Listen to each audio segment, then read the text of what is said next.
persoalannya adalah ketika kita melihat kisah Daud dan Batsheba, patokan kita adalah ketika waktu Daud mengintip Batsheba, otomatis kita menuduh Daud, Batsheba yang salah, siapa suruh mandi di ruang terbuka.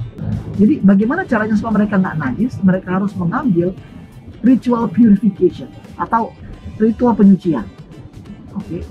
Dan mandi merupakan salah satu cara bagi mereka bahwa semuanya itu terjadi sesuai dengan rencana Tuhan, biarpun rencana tersebut adalah rencana yang menyakitkan, yang sulit untuk dimengerti, dan sulit untuk diterima juga. Bayangin dia kehilangan suaminya, kehilangan anaknya, kehilangan harga dirinya, jadi bahan gosip di mana-mana. Dan setiap kali kita dengar nama Batsheba, pasti selalu pikir dia itu adalah seorang pelakor. Tapi sebenarnya kan bukan.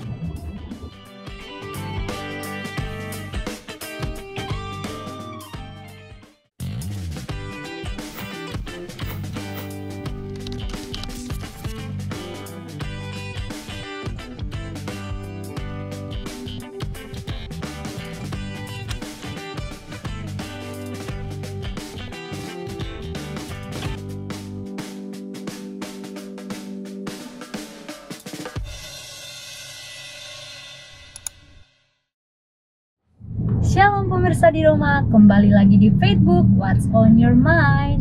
Di program ini kita akan belajar mengenal tokoh-tokoh Alkitab. Untuk itu, aku mau mengundang teman-teman di rumah dulu nih untuk like, share, dan juga subscribe Hope Channel Indonesia. Dan juga jangan lupa untuk download aplikasi Hope Channel Indonesia supaya teman-teman di rumah gak ketinggalan tentang pembahasan tokoh Alkitab yang akan kita bahas di setiap segmennya. Nah, langsung aja nih, siang ini kita sudah bersama narasumber kita, yaitu Pendeta John Sinaga. Halo Pendeta, apa kabar? Halo Devi, puji Tuhan semuanya baik-baik dan Puji ya Tuhan. seperti biasa sih. Kalau kamu gimana? Puji Tuhan, baik Pak Pendeta.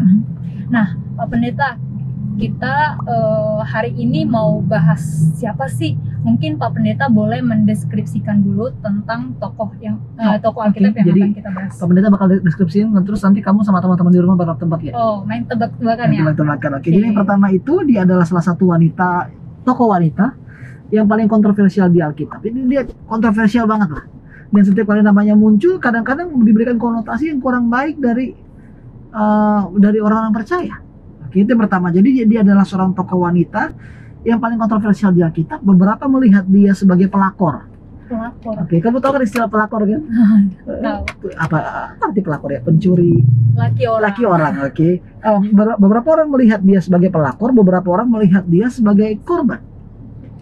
Korban pelakor, maksudnya suaminya diambil. Korban kekerasan orang lain. Oke, jadi itu memang gimana ya, agak-agak rumit nggak sih? Satu sisi dituduh sebagai pelakor, tapi satu sisi lain itu dia beberapa orang melihat dia sebagai korban penyalahgunaan dari kuasa. Oke, belum ada. Oke, selanjutnya adalah namanya itu berarti daughter of abundance atau anak perempuan dari kelipatan atau dari berkat. Oke, yang pertama adalah dia adalah seorang tokoh wanita yang paling kontroversial. Kemudian namanya tuh berarti anak perempuan dari abundance. Oke. Bisa belum ada tebak? Belum. Oke, terakhir. Namanya itu, nama ayahnya adalah Eliam. Belum? Kakeknya adalah seorang pria terhormat dan juga bijaksana bernama Ahitofel. Belum dapat ya. Oke. Dan dia mempunyai seorang suami yang berasal, yang bukan dari orang Yahudi. Artinya dia non Yahudi, dia adalah seorang outsider, dia adalah seorang yang tertinggal, dia bukanlah seorang yang lahir dalam keluarga perjanjian Abraham. Belum ada? Belum. Oke. Tidak lain, nama orang itu adalah, nama suaminya adalah tidak lain, Pak Pendeta bilang kan dia adalah seorang asing yang datang dan menjadi bagian dari orang Israel, dan namanya adalah Uriah. Mungkin teman-teman di rumah udah ada yang tahu nih, dan mungkin masih ada juga yang bingung. Tapi mungkin nanti kita kasih jawabannya di segmen berikutnya aja dulu ya Pak Pendeta. Ya. Oke teman-teman di rumah, jangan kemana-mana dulu. Kita akan mencari tahu jawaban siapa sih nama tokoh Alkitab yang tadi sudah dideskripsikan oleh Pak Pendeta. Jadi jangan kemana-mana, tetap di Facebook What's on Your Mind.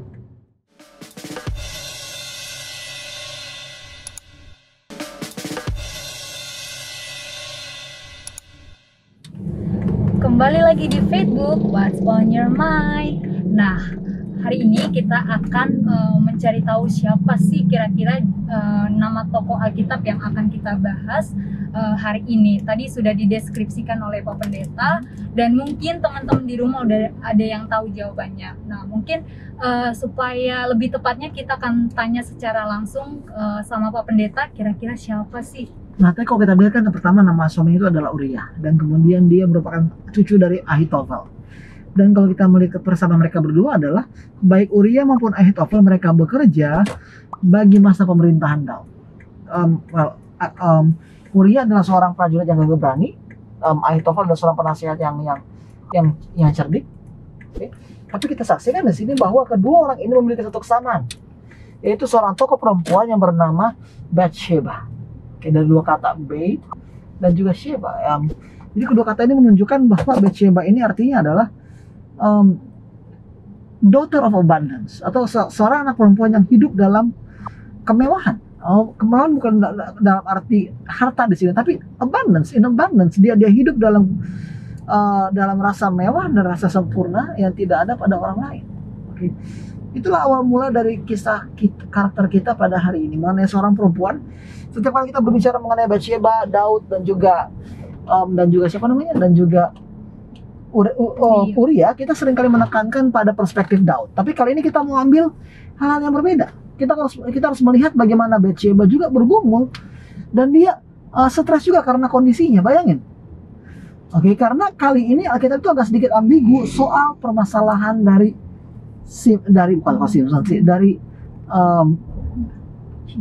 Bathsheba. Oke. Kalau kita lihat rentetan latar belakangnya, pertama adalah dia berasal dari keluarga bangsawan. Itu yang pertama. Oke. Kenapa bangsawan? Karena kita perlu ingat lagi bahwa Ahitofel, kakeknya Bathsheba ini merupakan penasehat terhadap Raja Daud. Dan bahkan dikatakan dalam kitab Samuel bahwa Daud serta Absalom melihat nasihat Ahitofel sebagai nasihat dari Tuhan. Semua yang ia katakan sepertinya mempunyai kayak kekuatan rohani. Semua yang ia sebutkan dapat mengubah kehidupan manusia. Itulah pengaruh nasihat dari Ahitofel. Oke. Tapi pada sisi lain, Bathsheba itu juga tinggal di kota Yerusalem bersama dengan suaminya Uria. Dan kalau kita melihat rentetan peristiwa yang ada di 1 dan 2 Samuel, kita akan mengetahui bahwa Uria itu tidak mengikuti Daud ketika Daud sudah menjadi raja. Uria juga tidak mengikuti Daud ketika Daud itu sudah punya segalanya. Enggak. Bahkan ketika Daud berada di pelarian, Uria itu udah ada. Itulah kesetiaan seorang Uria. Dia tetap memilih untuk mendampingi Daud, dia tetap memilih untuk menjadi sumber tenaga Daud. Kenapa? Karena ada persahabatan yang erat antara mereka. Oke, jadi kalau menurut Pak Pendeta sendiri, Uria bukanlah satu orang yang asing bagi Daud. Itulah makanya nanti ketika Daud melihat sosok Bathsheba lagi mandi, dia tanya sama pembantunya, siapa sih cewek itu? Dan pembantunya berkata dengan spesifik, inilah Bathsheba, istri Uria. Oke, orang Het itu. Jadi secara tidak langsung Uria itu, pembantunya udah bilang bahwa Bathsheba itu bukan orang sembarangan. Oke. Bathsheba itu merupakan istri dari prajurit yang setia dari Daud. Jadi itulah latar belakang Bathsheba. Dia datang dari keluarga terhormat. Dia menikah dengan seorang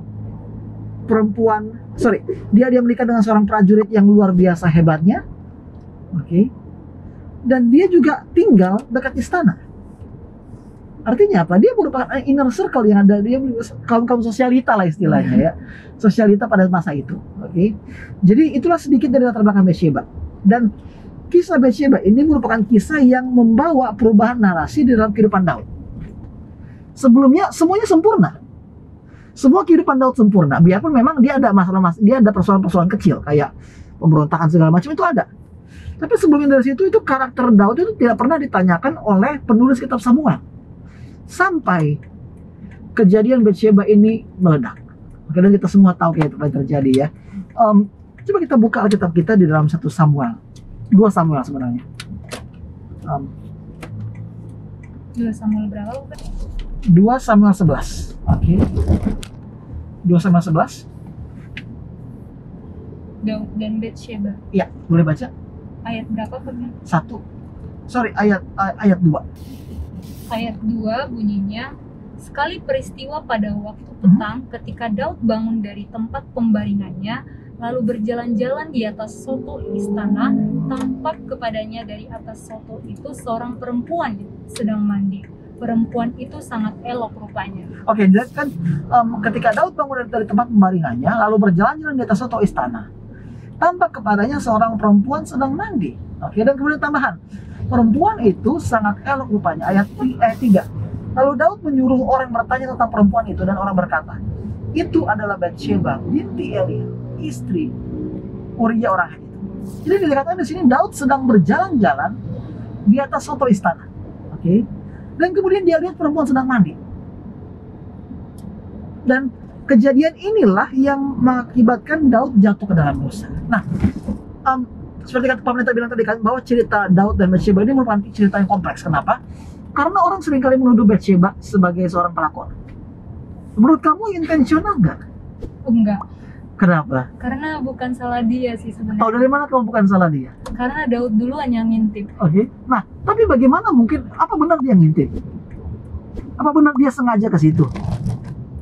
Oke. Karena dikatakan berjalan-jalan di atas soto istana, tampak kepadanya. Ada nggak dia dibilang kalau kata tampak kepadanya itu kata-kata yang aktif atau pasif? Pasif. Pasif kan? Jadi artinya apa? Dia nggak sengaja. Oke, dia nggak sengaja melihat perempuan mandi. Oke. Tapi kemudian kata-kata selanjutnya berkata, dari atas soto itu seorang perempuan sedang mandi, kemudian dikatakan perempuan itu sangat elok rupanya. Nah, kita kembali ke pertanyaan awal tadi. Dia seorang pelakor atau seorang korban? Apakah dia, karena ada beberapa orang ahli Alkitab berkata bahwa Batsheba itu yang secara aktif menggoda Daud, yang mengejar-ngejar Daud, yang berpura-pura mandi supaya dia kelihatan. Menurut kamu gimana? Masuk akal pendeta sebagai pelakor. Sebagai pelakor, itu pernah jadi pelakor kan nggak pernah kan? Mungkin dari emang pasti gimana ya, kan agak-agak rumit di sini. Tapi inilah yang membuat kisah kayak Batsheba itu agak kompleks. Dan kita lanjut itu pakai ayat 4. Ayat 4. Sesudah itu Daud menyuruh orang mengambil dia. Perempuan itu datang kepadanya. Lalu Daud tidur dengan dia. Perempuan itu baru selesai membersihkan diri dari kenajisannya. Kemudian pulanglah perempuan itu ke rumahnya. Oke, jadi di sini ayat 4 itu tidak ada dialog lagi. Oke. Kalau sebelumnya di ayat 3 itu ada dialog, tapi ayat 4 itu nggak ada sama sekali. Semuanya itu dipenuhi kata kerja. Oke, sesudah itu Daud, apa kata kerja pertama? Kata kerja pertama apa? Sesudah itu Daud menyuruh orang, oke, untuk mengambil dia. Perempuan itu datang kepadanya, lalu Daud tidur dengan dia. Oke. Perempuan itu baru selesai membersihkan diri dari kenajisannya, kemudian pulanglah perempuan itu ke rumahnya. Jadi kalau kita baca 4, siapa kebanyakan yang mengambil inisiatif di situ? Batsheba. Tahu dari mana? Karena mulai dari dia nggak bisa jaga penampilan dan juga sama nggak bisa mempertahankan mungkin kenapa dia mau sama Daud. Oke. Padahal dia mempunyai wewenang untuk menolak. Jadi kalau kamu lihat, kalau berdasarkan argumen kamu itu karena Batsheba nggak menjaga penampilannya. Oke, jadi kamu nggak setuju ya kalau Daud yang disalahkan? Enggak. Daudnya juga salah sebenarnya. Daudnya juga salah. Jadi sebenarnya diskusi kalau kita ada kayak cowok-cowok lain yang nimpalinnya percakapan aja ya. Tapi kalau kita lihat kata-katanya ya, sesudah itu Daud menyuruh orang mengambil dia. Oke, artinya, well, di situ Daud ambil inisiatif loh. Yang kedua adalah perempuan itu datang kepadanya, lalu Daud tidur dengan dia. Tidak dikatakan Batsyeba tidur dengan Daud, nah, tapi dikatakan Daud itu tidur dengan Batsyeba. Jadi kalau kita lihat secara gamblang, inisiatifnya itu ada di Daud loh. Oke, inisiatif itu ada Daud. Daud yang pegang kendali atas semua kejadian itu. Tapi kita masih mau coba buka lagi nih. Bagaimana menurut penulis kitab 2 Samuel? Siapa yang salah? Daud atau Batsyeba? Mungkin kita bakal bahas di segmen selanjutnya. Oh, udah semakin menarik ya tentang pembahasan ini. Oke, teman-teman di rumah jangan kemana-mana dulu, tetap di Facebook What's on Your Mind.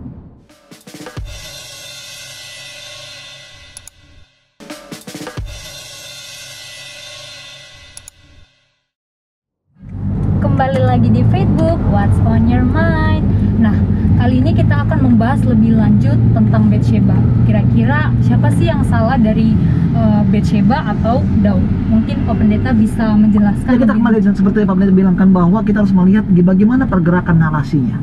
Dan kita harus baca dulu bagaimana kitab 2 Samuel 11 itu dibuka.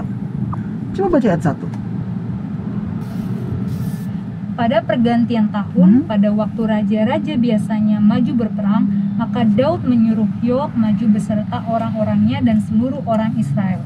Mereka memusnahkan Bani Amon dan mengepung kota Raba, sedang Daud berdiri sendiri tinggal di Yerusalem. Oke, waktu kamu baca ayat ini, apa yang muncul dalam pikiran kamu? Daud memiliki rencana untuk melakukan sesuatu. Harusnya Daud itu pergi berperang, ya, tapi dia malah. Perhatikan narasinya. Pada waktu raja-raja biasanya maju berperang. Kata selanjutnya, sebentar ya.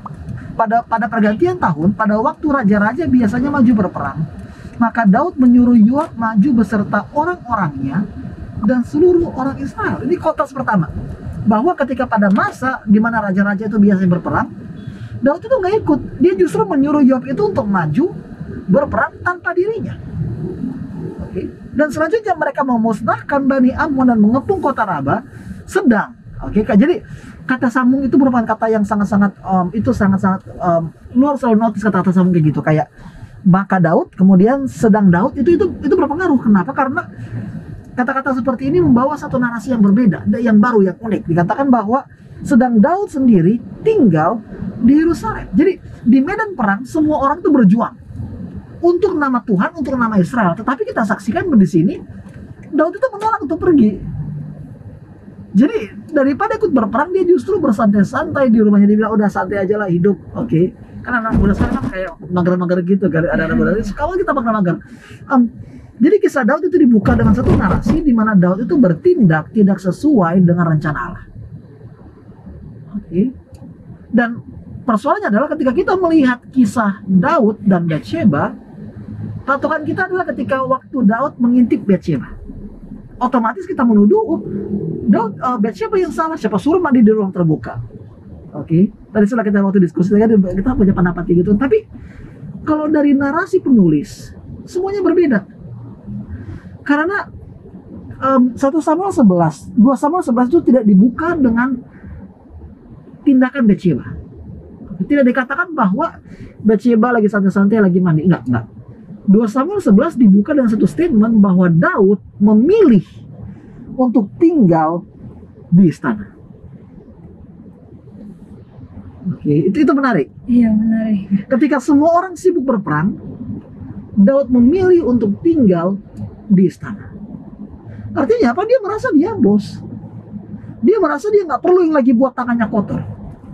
Dia merasa bahwa dia tuh nggak perlu ikut turun tangan langsung. Yang penting udah mereka berperang aja, Tuhan pasti sertai kok. Saya tinggal menikmati kehidupan. Dan kita temukan di sini awal kejatuhan Daud tidak berada pada ayat 2 maupun 3. Kejatuhan Daud itu dimulai dari ayat 1. Di mana dia memilih untuk tinggal di Yerusalem. Kemudian ayat 2 juga dikatakan, sekali peristiwa pada waktu petang, ketika Daud bangun dari tempat pembaringannya, lalu berjalan-jalan di atas soto istana. Oke, itu menarik. Kalau kita mau lihat struktur kota pada zaman dulu. Jadi semua kota itu kebanyakan rumahnya itu hanya berlantai satu aja. Tapi di atasnya itu ada tempat di mana mereka biasa berkegiatan kayak nongkrong, baru segala macam. Tapi istana raja biasanya tuh ada bangunan yang lebih tinggi. Oke, jadi mungkin kadang-kadang Daud nggak sengaja melihat Batsheba mandi. Kenapa Batsheba nggak notice? Mungkin karena dia berpikir semua orang itu lagi pergi berperang. Iya benar.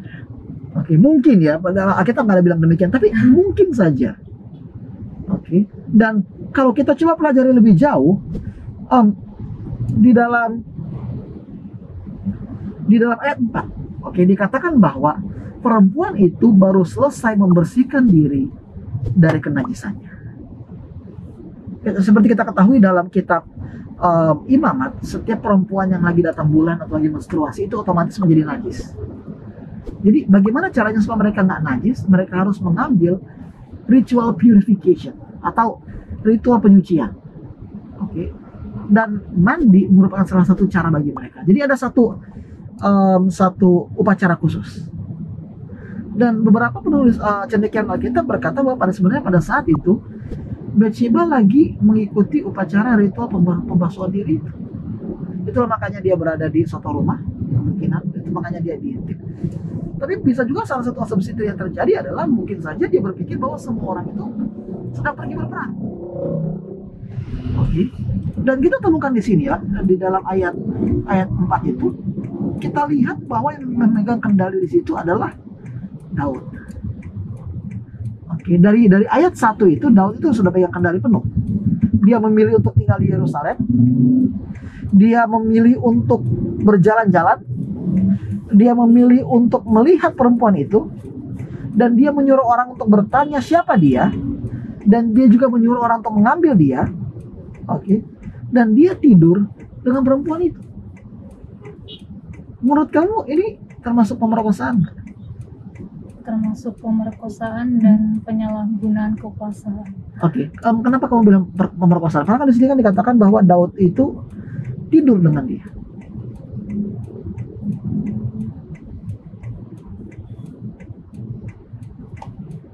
Mau gimana kan Batsheba nggak boleh menolak karena itu mungkin perintah dari Daud. Cuman Daudnya menyalahgunakan kekuasaannya dengan tidak baik. Oke, di sini yang menariknya. Oke, jadi kita lihat di sini bagaimana Daud menggunakan otoritasnya sebagai raja untuk bertindak sewenang-wenang. Yang pertama kan seperti Pak Pendeta katakan bahwa yang pertama dia memilih untuk tinggal di istana, itu yang pertama. Yang kedua, oke, dia berjalan-jalan di atas suatu rumah, suatu istana. Yang ketiga adalah dia menyuruh orang untuk memanggil Batsheba ke istana. Artinya apa? Batsheba nggak punya pilihan di situ. Dan dia gunakan kekuasaannya untuk mencari kepuasan dari diri Batsheba. Jadi kisah Batsheba itu menunjukkan satu fakta yang menarik. Dan fakta itu adalah power reveals. Kekuasaan menunjukkan siapa kita. Pernah nggak kamu punya teman yang awalnya bukan siapa-siapa, tapi begitu dikasih tanggung jawab langsung otoriter? Pernah nggak? Kayak dulunya rendah hati banget, tapi begitu jadi ketua kelas langsung sewenang-wenang. Oke. Dulunya dia humble banget, rohani, tapi begitu dikasih angkat presiden apa gitu langsung jadi sombong. Kenapa? Banyak orang berpikir bahwa power corrupts, tapi menurut Pak Pendeta itu kekuasaan itu nggak pernah merubah orang. Kekuasaan hanya menunjukkan siapa mereka sebelumnya. Oke. Mungkin kali ini Daud lupa di mana Tuhan. Mungkin kali ini Daud lupa bagaimana Tuhan telah mengubah kehidupannya. Yang ia ingin adalah untuk mendapatkan, untuk memuaskan hawa nafsunya. Oke. Dan itulah yang terjadi. Kita saksikan bagaimana Daud, mungkin kita nggak bisa bilang ya bahwa di sini literally itu Daud memerkosa Batsheba, enggak, sama sekali enggak. Tapi kita saksikan di sini bahwa Batsheba itu nggak mempunyai kesempatan untuk menolak. Dia menyuruh orang untuk mengambil Batsheba dari rumahnya. Dan Batsheba memang nggak punya dia nggak punya perlindungan, suaminya lagi pergi. Dia hanya seorang diri aja. Gimana dia bisa melawan? Dan menurut salah satu cendekiawan Advent, ini adalah yang disebut sebagai power reign atau pemerkosaan melalui kekuasaan, seperti tadi kamu bilang. Ya, banyak sering banget ya kan baru-baru ini kan lagi ngetren kan soal kekerasan seksual, dan begitu banyak orang yang melawan, undang-undang yang baru ini. Bahkan beberapa orang Advent berkata bahwa ada satu pastor pendeta Advent, dia berkata bahwa gak ada masalah kok bagi suami untuk memperkosa istrinya karena itu udah jadi bagian dari dirinya. Tapi kita lihat bahwa abuse itu dimulai dari kekuasaan, sama seperti yang terjadi kepada Daud. Dan kita saksikan kenapa ini semua terjadi, karena Daud membiarkan waktu luang merusak dirinya. Itu awalnya, waktu luang. Ketika dia mempunyai begitu banyak waktu yang bisa digunakan sampai dia lupa apa tujuannya. Seandainya Daud pergi berperang melawan Amon bersama dengan pasukannya, menurut kamu dia bakal jatuh ke dalam dosa nggak? Enggak. Oke, tapi karena dia memilih tinggal di istana, maka hal itu terjadi.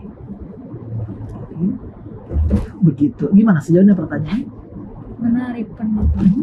Aku tadi mikirnya Bathsheba yang itu yang salah, cuman pas melihat dari ayat pertama emang benar-benar udah direncanakan ya, udah Daud itu udah punya pemikiran sedikit menyeleweng dari perintah Tuhan. Iya. Dan memang dia tuh punya masalah soal cinta kok. Oke.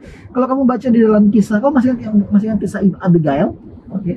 Menurut kamu apa perbedaan? Ada nggak persamaan antara Abigail dan juga Bathsheba?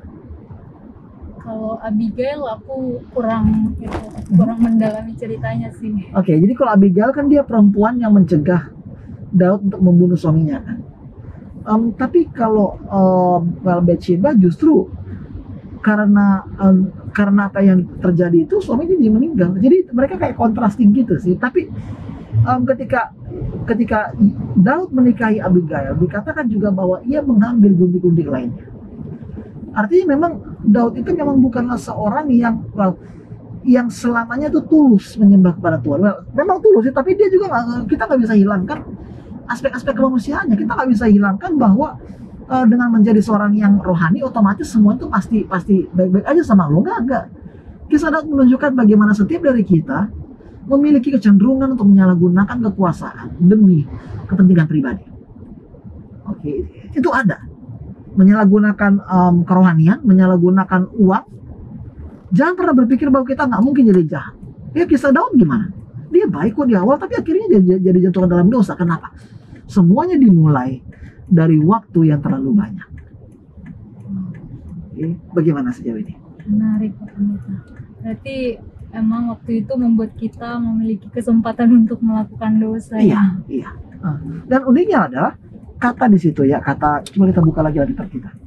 Di dalam 2 Samuel 11. Ya, dikatakan di ayat 2 itu, oke. Lalu berjalan-jalan di atas suatu istana.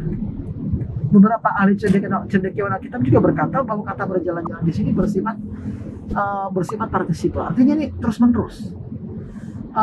Salah satu teman sahabat saya berkata bahwa Daud itu bukan sekali aja dia melihat Bathsheba mandi. Dia berkali-kali. Artinya itu sudah menjadi satu hal yang intensional, yang disengaja. Memang sengaja dia. Dan dia menginginkan apa yang dia lihat. Jadi Yesus pernah berkata bahwa mata itu adalah pelita hati kita. Dan jika mata kita buruk, maka hati kita juga buruk. Semuanya dimulai dari apa yang kita lihat. Itu makanya orang bilang kan bahwa cinta itu dimulai dari apa? Dari mata turun ke hati. Karena bukan hanya cinta sebenarnya, nafsu juga dimulai dari mata turun ke hati. Dan ketika Daud bernafsu, dia biarkan hatinya itu dikendalikan oleh nafsunya. Dan kita saksikan bagaimana semuanya nanti itu berubah menjadi buruk ketika di ayat kelima. Oke, dikatakan bahwa lalu mengandunglah perempuan itu dan disuruhnya orang memberitahukan kepada Daud, demikian, aku mengandung. Oke. 2 kata. Selama ayat 1 sampai ayat 4, Bathsheba nggak pernah berkata-kata. Dia diam aja. Ketika Daud memanggil dia untuk datang ke istana, dia diam. Ketika Daud tidur dengan dia di istana, dia diam. Tapi kemudian hal ini menjadi satu suara, satu suara Batsheba terhadap Daud. Aku mengandung. Dan kata-kata ini agak-agak ambigu gak sih? Kita nggak tahu apakah dia menyesal, kita nggak tahu apakah dia sedih, apakah dia galau. Kita nggak tahu. Dan kita nggak tahu apakah ini merupakan dia mempunyai keterlibatan khusus, dia memang pengen membunuh suaminya atau enggak. Tapi yang jelas adalah Alkitab tidak memberikan banyak suara terhadap Batsheba. Itu yang sedihnya. Tidak banyak peranan yang dibongkar. Tapi kedua kalimat ini menunjukkan bahwa sepertinya Batsheba tidak berpartisipasi secara aktif tidak terlibat dalam perselingkuhan dengan Daud. Dia tidak terlibat. Dia tidak terlibat sama sekali. Yang terjadi adalah justru Raja Daud menggunakan kekuasaannya untuk mendapatkan apa yang dia inginkan. Menarik banget nih Pak Pendeta. Apalagi mungkin sekarang kasusnya lebih banyak juga ya, bagaimana wanita itu tidak berani untuk melawan dan juga menolak. Karena banyak di luar sana juga wanita yang takut sama ancaman. Nanti kalau misalkan kamu nggak giniin, aku bakalan ancam kamu kayak gini. Dan itu pernah terjadi juga di salah satu teman aku. Oh ya, kayaknya kita harus simpan segmen selanjutnya. Nah, teman-teman jangan kemana-mana dulu. Kita akan membahas apa sih yang bisa kita pelajari dari Batsheba ini. Khususnya kaum wanita nih, ini penting banget. Jadi jangan kemana-mana, tetap di Facebook What's on Your Mind.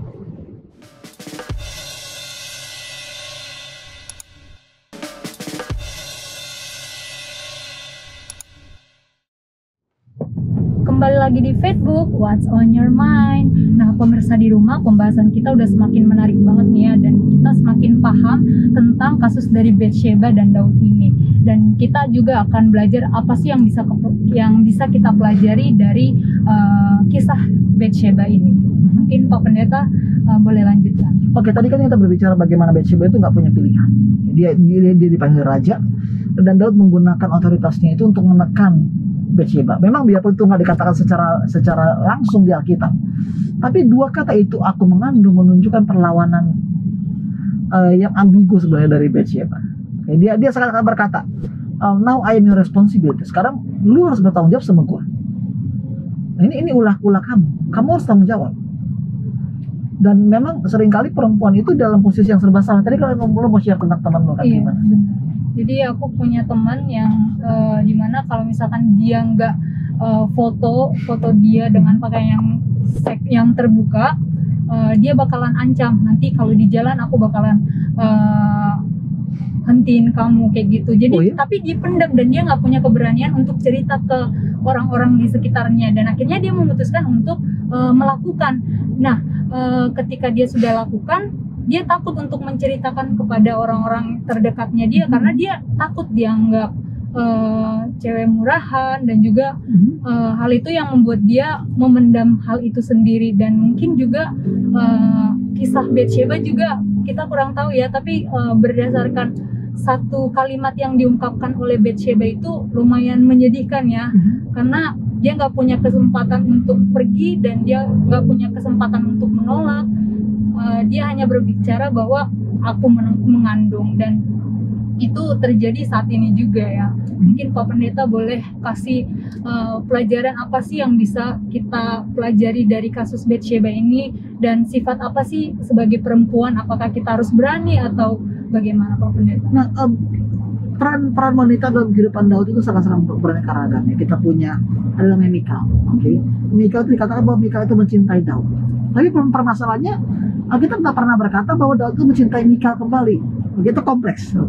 Kita punya juga kisah Abigail. Dan sekali lagi kita temukan bahwa kita nggak pernah berkata bahwa Daud itu cinta kepada Abigail. Begitu juga dengan gundik-gundik lainnya. Nah, bagaimana dengan Batsheba? Apakah one night stand itu yang dilakukan dengan Abigail dengan Batsheba adalah satu hal yang dilakukan dengan atas landasan cinta atau enggak? Ada nggak buktinya kalau Daud cinta sama Batsheba? belum ada Ya, bukti. secara di situ nggak dibilang loh. Dikatakan bahwa Daud melihat perempuan itu cantik. Oke. Jadi yang ada itu hanyalah birahi. Dan itulah mungkin yang harus kita tekankan ya kepada anak-anak muda, terutama kepada laki-laki. Kita seringkali menggunakan cinta sebagai alat untuk abuse orang lain. Ya. Kalau kamu nggak PAP, oke, aku putusin, ya. Kalau kamu nggak mau buat gini-gini, aku putusin. Kalau kamu nggak ini nanti aku share video-videonya. That's not love. Itu bukan cinta. Itu artinya memaksa. Dan seringkali ya perempuan juga mereka nggak bisa bilang enggak. Mereka beranggapan hanya karena nanti kalau putus sama dia aku nanti single. Kalau putus sama dia aku nanti nggak ada lagi yang mau sama aku. Hanya dia lah yang menerima aku apa adanya. That's not the case. Jadi kisah Daud itu menunjukkan satu hal yang berbeda.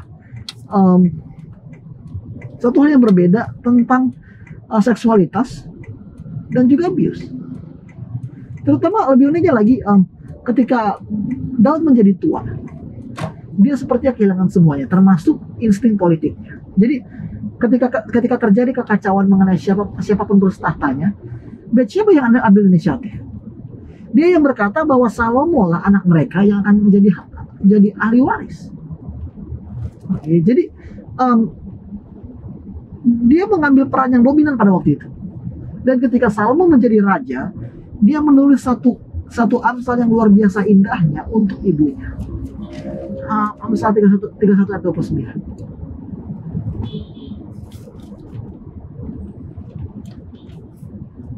Amsal 31 ayat 29.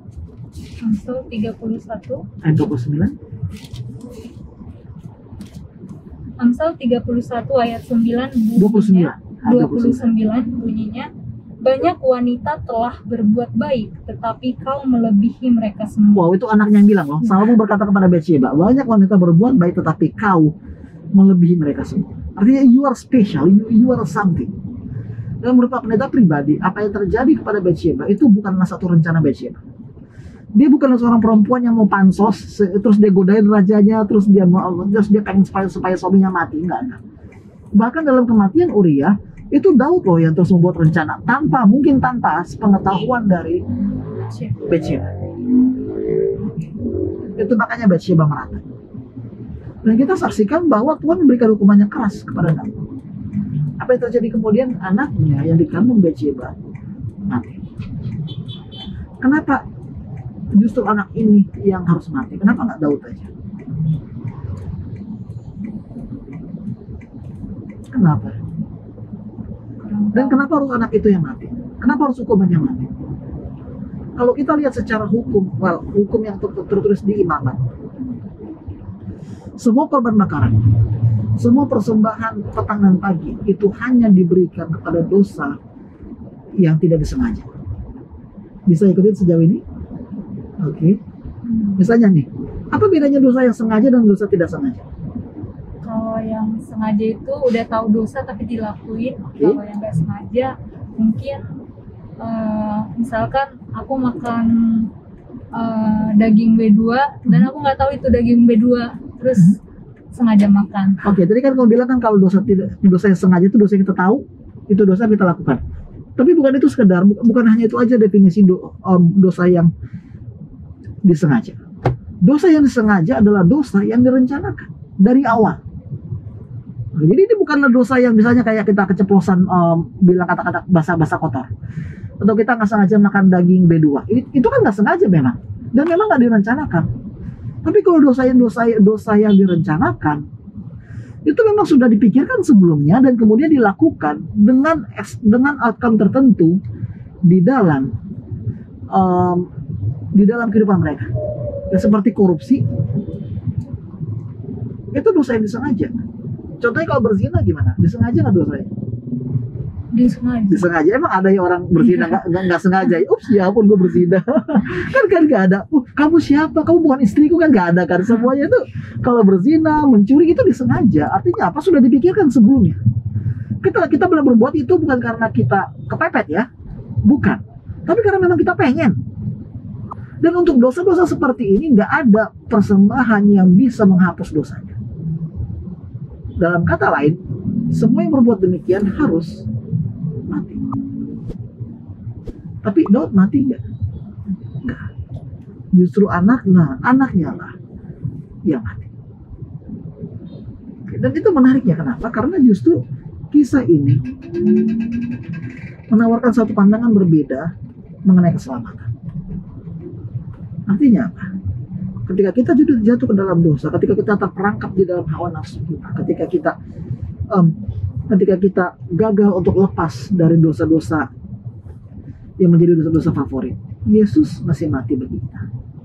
Dan Yesus itu akan menjadi pengganti kita atas semua kegagalan kita. Well, Bathsheba kehilangan banyak hal loh. Pertama, dia kehilangan harga dirinya.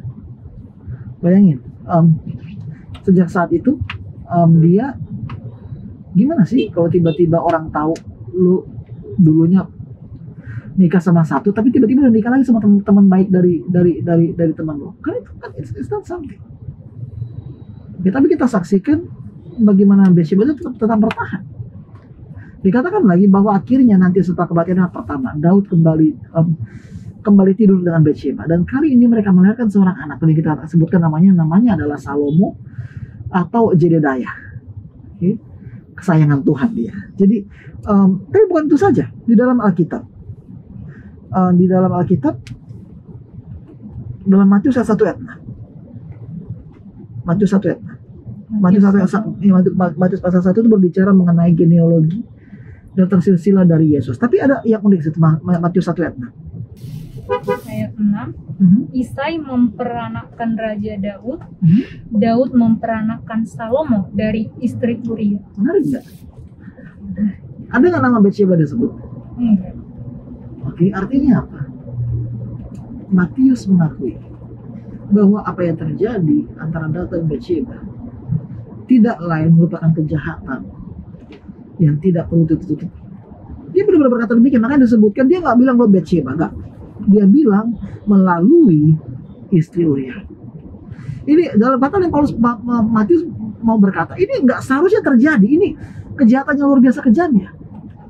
Tapi melalui kejahatan inilah seorang Mesias akan datang. Jadi kisah Bathsheba merupakan gambaran bagi perempuan-perempuan yang ada di luar sana yang kena abuse, yang dibully sama pasangannya, yang dikecilkan, yang dipukuli, yang dihina-hina, yang ditekan, yang menghalalkan segala cara hanya untuk dikasihi oleh orang lain. Dan jika ada tempat dan ruang bagi Bathsheba, sudah pasti ada tempat dan ruang bagi perempuan-perempuan yang dimarginalisasikan. Gimana menurut kamu? Luar biasa banget. Jadi mungkin tambahannya buat teman-teman di luar sana, khususnya perempuan yang punya hubungan yang kurang baik dalam percintaan, kalau misalkan itu tidak bagus atau dalam kata lain toksik, ya mau nggak mau harus ditinggalkan ya Pak Pen. Iya. Antara ditinggalkan atau berhenti aja buat gue berbuat demikian. Dan kadang-kadang gimana ya, kita semua pengen dikasihi kan, ya. Dan itulah alasan kenapa kita berbuat demikian kepada pasangan kita. Yuk, saya pengen dikasihi, saya pengen diperhatikan sama dia, tanpa dia saya nggak bisa hidup. Tapi kita harus aware bahwa setiap tindakan itu pasti akan menabur benih-benih kehancuran hatinya. Kita harus akuin bahwa itu salah, dan kita harus berusaha untuk minta maaf dan mencari jalan keluar dari semua kesalahan kita. Jadi gimana menurut kamu soal mengenai kok menjadi korban? Mengenai korban, mungkin banyak juga mereka yang masih merasa gini loh Pak Pen. Mereka karena udah masuk ke dalam hal itu, jadi mereka merasa iya aku udah nggak berharga lagi. Jadi statementnya mungkin mereka akan tetap berharga ya Pak Pen. Mereka tetap berharga. Akan selalu berharga kalau mereka mau menyerahkan dirinya ke Tuhan dan berubah jadi lebih baik. Dan mungkin Pak Pendeta harus garis bawahi ya, bahwa perubahan itu bukan satu hal yang terjadi dalam satu malam. Bukan berarti kalau tiba-tiba teman-teman menerima Kristus, every part of you shall be restored completely. Enggak. Bathsheba baru menemukan makna nanti setelah Yerobeam menjadi raja. Bukan Yerobeam, setelah Salomo menjadi raja. Oke, setelah Salomo menjadi raja, barulah hidupnya menjadi bermakna. Barulah hidupnya itu bisa dimengerti. Barulah dia menyadari bahwa semuanya itu terjadi sesuai dengan rencana Tuhan, biarpun rencana tersebut adalah rencana yang menyakitkan, yang sulit untuk dimengerti, dan sulit untuk diterima juga. Bayangin dia kehilangan suaminya, kehilangan anaknya, kehilangan harga dirinya, jadi bahan gosip di mana-mana. Dan setiap kali kita dengar nama Batsheba, pasti selalu pikir dia itu adalah seorang pelakor. Tapi sebenarnya kan bukan. Begitu. Dan bagi para laki-laki harus hati-hati. Kayak lagu anak kecil waktu itu kan, awas mata yang selalu melihat. Semuanya dimulai dari melihat. Semua dosa itu dimulai dari melihat. Itu makanya buku ke-10, jangan mengingini barang sesamamu maupun istri tetanggamu. Kenapa itu sangat sentral? Karena hukum ke-10 inilah yang menjadi awal dari semua pelanggaran hukum ke-5, ke-6, ke-7, ke-8, ke-9. Contoh, kenapa orang mencuri? Karena melihat. Karena mereka mengingini. Kenapa orang berzina? Karena mereka mengingini. Kenapa orang bersaksi dusta? Karena mereka mengingini. So, control your desire. Kendalikan keinginan kamu. Itulah yang kita bisa buat sebagai anak muda. Terkadang kita suka ya shopping, cuci mata, be careful. Karena kita itu diubahkan dari apa yang kita lihat. Kita suka ngeliat mobil keren, ya ampun mobil keren banget segala macam. Hati-hati, kenapa? Karena perlahan-lahan kita akan mengingini apa yang kita lihat. Dan apa yang kita lihat itulah yang membentuk diri kita. Ya, Daud melihat Batsheba dari satu rumah. Dia mengingini, kenapa? Ya karena dia lihat. Hati-hati dengan keinginan, dengan obsesi untuk mengingini. Nggak semuanya kok harus dimiliki, nggak semuanya harus dikumpulkan. Terkadang kita ya hanya bisa lihat dari jauh aja, dan kita harus puas dengan apa yang kita miliki. Begitu. Jadi untuk laki-laki ya kendalikan selera kita, kendalikan hawa nafsu kita. Jangan membuat perempuan itu sebagai korban, jangan membuat perempuan itu sebagai objek pelampiasan keinginan hati kita masing-masing. Kita harus melihat perempuan sebagai satu makhluk yang diciptakan Tuhan. Makhluk yang mempunyai kemampuan kreativitas yang tinggi, dan mereka juga adalah seorang penolong yang sepadan bagi diri kita. Begitu. Oh, luar biasa. Dan juga poin utamanya, cewek juga harus berani nih Pak. Berani untuk menolak dan berani untuk melawan. Kalau misalkan supaya nggak dimanfaatin juga ya. Sama kayak nggak tahu nih Batsheba ini kenapa nggak berani melawan. Jadi mungkin dari sini kita sebagai perempuan juga harus berani buat melawan. Nah, nantinya kisah Batsheba itu akan berulang lagi. Dan kali ini perempuan selanjutnya akan melawan. Wow. Dan perempuan itu tidak lain, namanya adalah Tamar. Tapi nanti menarik, kita bakal bahas lagi tentang Tamar nih. Dan Tamar itu mempunyai kisah yang cukup berbeda dengan Batsheba. Tapi ada pola yang sama. Biarpun dia melawan, orang nggak peduli. Iya kan? Dan ini yang terjadi pada masyarakat. Baru-baru ini lagi populer kan kisah Novia, apa namanya itu? Novia Indra. Ya pokoknya itulah itu yang dia disuruh aborsi sama pacarnya, kemudian dia bunuh diri. Kenapa dia viral? Ya karena memang orangnya cantik. Itu pertama, dan kedua memang karena yang satu lagi itu adalah seorang polisi. Jadi narasi itu dapat. Tapi kisah Novia itu hanyalah satu dari berapa ratus ribu perempuan yang mengalami kasus yang sama. Dan kebanyakan dari mereka kita nggak peduli.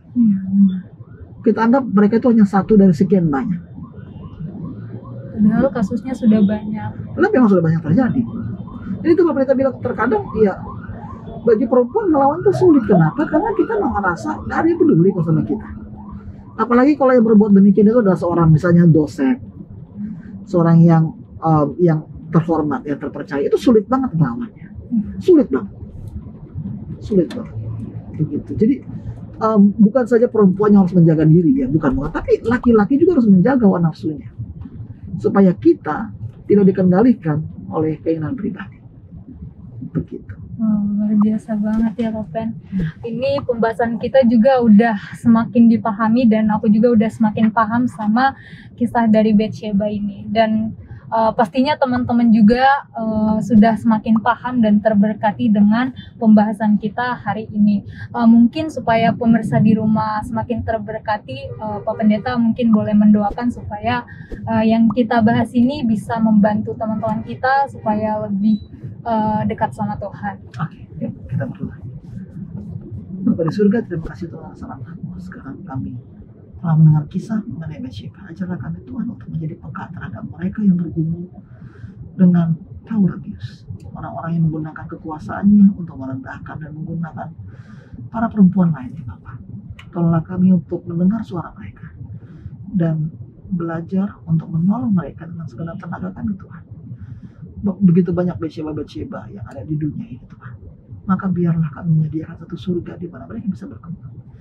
Satu surga di mana mereka bisa membesarkan Salomo dan menjadi hamba-Mu yang setia. Dalam nama Yesus kami berdoa. Amin. Amin. Baik pemirsa di rumah, terima kasih karena masih tetap mengikuti Facebook.